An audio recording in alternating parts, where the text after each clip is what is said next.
I don't understand my family.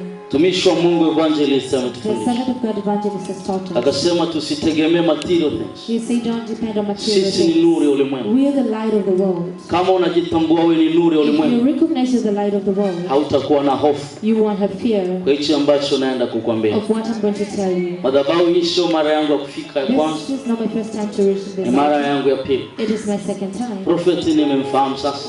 I've known the prophet now. Nafikiri kwa neema ya Mungu nimepata kusimama By hapa. the grace of God I've got to Si kwa stand sababu here. ni mzuri kuhubiri kuliko Not wewe. that I'm good preaching Unanizidi you. sana, okay? You more than me. Lakini ni neema tu kusimama hapa. It's just grace to stand before. Usinione kwamba mimi nina bahati Don't kuzidi. say like I'm in luck. Si grace, ni neema. Ni neema. Hallelujah. Yes.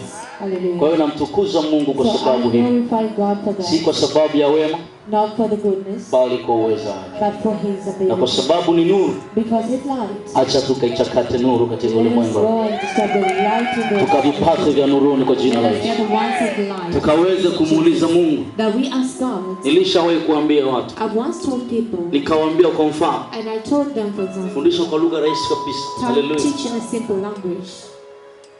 Umekuja kwangu, You have come to me, nikakupa rungu. and I gave you a rod.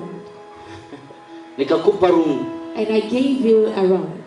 Sasa Now, akatokea nyoka. a snake appears. Alafu mimi niliyokupatia rungu, Then I that has given you, ukaniita tena nimpige nyoka. and you call me to hit that Utakuwa snake, hakuna sababu ya mimi there kukupatia will ile be no rungu. reason for me to give you the rod. Haleluya. Hallelujah. Ndicho alichokuwa anafundisha That mtume. is what he was teaching us. Mungu ametupa neno. God has given us the word. Mungu ametufanya kuwa nuru. God has made us the Ametuumba light. kwa sura na mfano He wake. has created us by His image and likeness. Akatuambia tunayaweza mambo He yote told us that we can do all things endapo tu tukiamini. if we believe. Kwa changamoto ya kuyaweza The yote challenge of haiko tena kwa Mungu. it's not with God ni again. sisi kuamini It is for us yale ambayo Mungu anataka tuyamini. what God wants us to believe.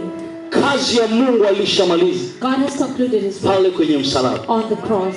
Sisi tuliobaki hapa For duniani us that are here in the world, tukishindwa kuishi if we fail to live kwa ukamilifu wa matendo makuu, with accomplishment of great things, kwa miujiza, with miracles, mpaka dunia ikashangaa, until the world is amazed. Mungu mwenyewe kuna siku God atatuliza. Himself, there's a day. Kulikuwa na sababu gani ya mimi kufa kwa What ajili yako? reason was there for me to die? Kwa nini nilitoa hai wangu kwa ajili Why yako? did I give my life for you? Nikamtoa mwanangu kwa ajili I yako, gave my son for you, alafu bado unateseka. and you still suffer. Kwa nini una